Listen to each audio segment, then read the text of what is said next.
the efforts that went in to get the 1980 team back. It was a lot of hard work there.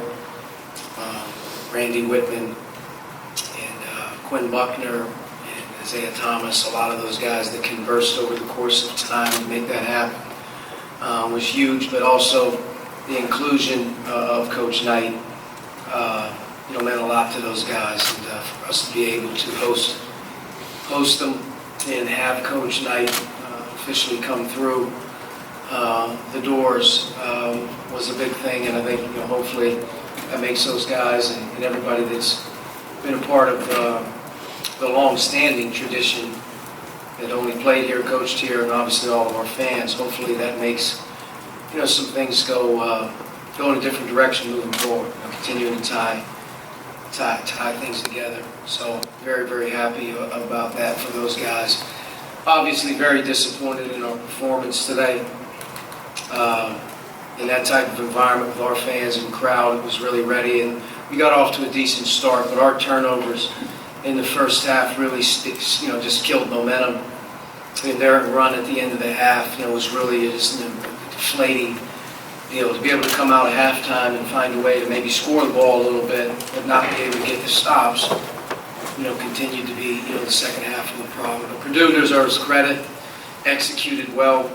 They got some guys stepping up right now and coming outside of maybe a tougher start. Wheeler's 3 threes to start the game. And they got some guys obviously at the right time of year, stepping up and playing well and making some plays. They got a lot of contributions.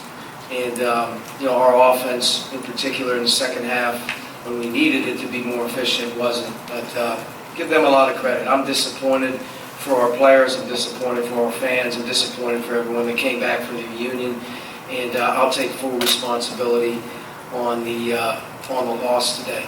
For us, we have Iowa coming in here on Thursday, and Iowa's a terrific team. They're a team that, as you watch them play, has had an unbelievable year so far, and Luke Garza's a first-team All-American, but they have a slew of other guys that are playing well. So you're only as good as that next one, and today, as disappointing as it is, you have to find a way to be about the right things over the course of the next 3-4 days to give yourself a chance to play against another great team. And you know what? One way or another, you have to earn the right to break through. And, we're at home again on Thursday. We got to find a way to do that. How did you find out that Bob Knight was coming, and what was your reaction to hearing that he was going to be in the building? Well, this game has been circled on the calendar for a long time. And I think this was the goal for those guys to make this happen. And over the course of the last month or so, as the talks went, it looked like it was going to be favorable.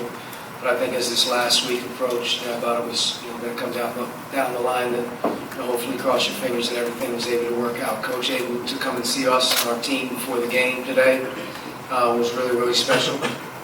Having Pat here was really special. Karen wasn't in the locker room before the game, and I know she came as well. So that's a big step, and it means a lot to a lot of people.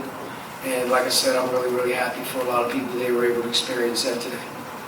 Did you have any extended conversations with Coach Knight? And I'm curious, too, how often you're reminded of the fact that you've got the job that Coach Knight once had, and you're sitting in that seat?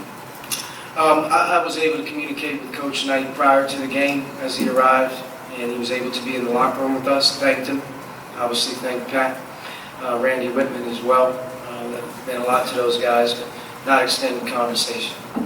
And in terms of being the head coach of Indiana, I know Coach Knight was the coach here.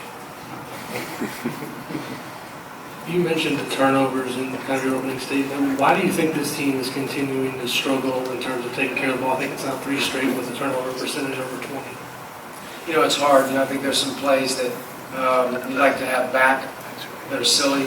There's some inexperience that happens as well, out there. We had 2 illegal screens today, 2 cross screens that were called illegal screens. Same play, called the same screen, illegal both times. You don't see that very much in the Big Ten, an illegal cross screen, small and big, but obviously that was the way it was going to be called. There's 2 right there. I think there was 2 on underneath out of bounds where they made a good play on it, and we had Race open under the basket. And then there's some sloppy play. The 10 turnovers clearly played a huge role in the confidence level of how the first half finished. But you got to be able to respond to that. We were down a couple weeks ago to Maryland after a tough first half. We're able to get right back in it. And it's 56-50 there with 9 to go, 9-8 to go. So we had our opportunities. Big Ann won. My arms on the pick and roll. Was able to knock that down and kind of just it took the air out of the run. But no question about it, the turnovers continue to be a problem. And it's not like you're not talking about them, but you got to continue to work through it and get better. I know it was by a slim margin, but you guys were out rebounded again today for the second game in a row. I mean, do you feel like you made progress at all in that point? We're not rebounding at all right now. Offensive rebounding is non-existent, and then tough ones down the stretch. You can just, I think Jerome had 2 in a row, long ones. It just kills you, man. You know, and why, I don't know, other than the fact that, concentration, effort level on Purdue's part. They're the number 1 offensive rebounding team in the league. They do it for a reason. So they got guys really going. At one point, it was a strength of ours. Right now, it's not. And, if you just say, hey, how do you get better? Rebound the ball better, take care of it. We're a better team. And that's what it's going to come down to. When you think about Bob Knight and his Indiana teams, what stands out to you and what can you do to try and maybe replicate some of that? Coach Knight's teams played with amazing execution. Role definition. And I think over the course of his time, you watch guys really develop, within the framework of his system and style. Guys as freshmen or red shirts become All-Americans as they get older. So there's a development component of it. There's just such an amazing amount of execution and role definition where the right guys took the right shots and the right guys set the right screens and in his own way had an opportunity to really develop that type of belief in what they do works. As a coach, I think that's what you're looking for the most, is to develop that belief in one another where guys believe in each other. And at times you can see that our team has played well, and at times, clearly we haven't, but there's a lot of ball left to be played, and Big Ten is so difficult. Every night's an opportunity for a great win. And I think that's what it's got to become about here in the next few weeks. It's not about the doom and gloom. Yeah, it stinks, and yeah, you're really disappointed, and it makes you sick. But the doom and the gloom's got to go away as soon as possible because the next one's coming right down the line. And that's a great opportunity as well against Iowa. And that's what's going to be the separator of our team and the rest of the teams in the league is who continues to find a way to just plug along, play through it, find a way. I think you got to give Purdue a lot of credit. Looking at their win at Northwestern, the way they played against Iowa, now they've gotten this one. They found a way to plug through it, gotten themselves a situation where they're playing really well for the back 3 or 4 weeks. So we have to find our niche.